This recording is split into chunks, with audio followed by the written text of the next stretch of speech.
Hello everyone, my name is Pritpal Singh and I am from Nanak Sir Academy, Srirang. आज हम बात करने वाले हैं क्लास 9 का चैप्टर 1 हिस्ट्री का फ्रेंच रेवोल्यूशन। उसका एक सब टॉपिक है French society during 18th century. हम बात करेंगे कि 18th सेंचुरी में फ्रेंच सोसाइटी किस तरीके से बटी हुई थी, डिवाइडेड थी। पहले हम जानेंगे इसके बारे में ओवरव्यू, इसके 3 मेजर पार्ट्स, 3 मेन डिविजन्स। उसके बाद हम जानेंगे इसके डिटेल फॉर्म्स। पहले जानते हैं the 3 estates. First state called clergy. ये 3 पार्ट में से जो पहला पार्ट था इसको कहते थे फर्स्ट एस्टेट या clergy. Second estate was called nobility या second estate. और सिमिलरली थर्ड एस्टेट जिसमें खास तौर पर शामिल थे big businessman, pageants and small pageants. चलिए जानते हैं डिटेल में इनके बारे में। शुरू करते हैं। सबसे पहले बात करते हैं द फर्स्ट एस्टेट के बारे में।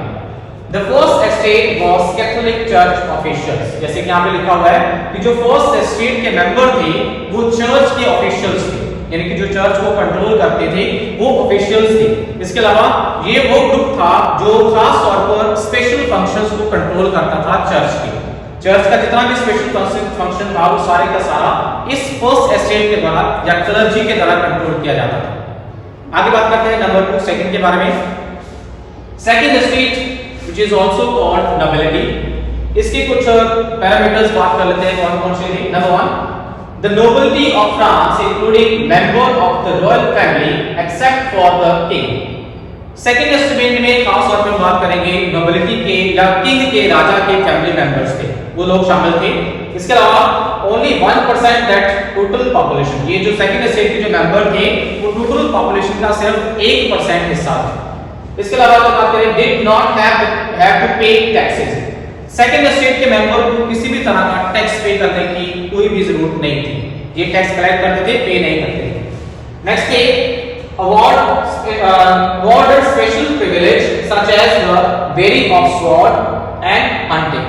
इसके अलावा ये जो सेकंड एस्टेट जो मेंबर थे ये कई तरह के प्रिविलेज एंजॉय करते थे, कई तरह की इंपॉर्टेंस इनको दी जाती थी और साथ ही साथ ये स्वॉर्ड और हंटिंग को भी कर सकते थे, ये भी उनके लिए लीगल था। And lastly collected tax from the third estate. Third estate इसके बारे में बाद में बात करेंगे। थर्ड एस्टेट के जो मेंबर थे उनसे टैक्स का कलेक्ट करने का काम या उस टैक्स को यूज करने का काम भी सेकंड एस्टेट के मेंबर किया करते थे।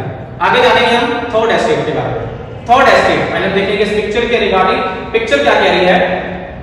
The third this cartoon from the era of the French revolution depict the third estate as a person in chair who support the clergy and nobility on the back.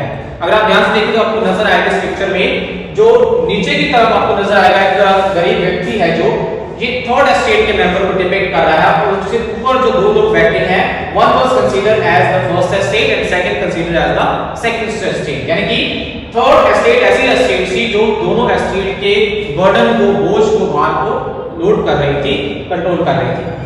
इसके अलावा जो third estate थी, third estate और entire tax burden, जो third estate थी उनको सारे के सारे टैक्स के बर्डन उनको झेलने पड़ते थे, उनको सारे टैक्स जो है पे करने पड़ते थे। 2 तरह के टैक्स थे खास तौर पे जो उनके द्वारा पे किए जाते थे।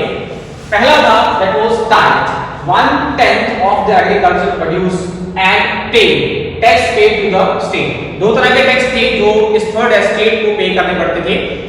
पहला टैक्स जो था वो 1/10 था एग्रीकल्चर प्रोडक्शन का, जो भी एग्रीकल्चर प्रोडक्शन होगी, पैदावार होगी, उसका 1/10 पार्ट जो था वो जो स्टेट को, दोनों स्टेट्स को पे करना पड़ता था थर्ड एस्टेट द्वारा। इसके अलावा टाइल पे टू द स्टेट, एक ऐसा टैक्स भी था जो सीधे तौर पर स्टेट को या राजा को पे किया जाता था।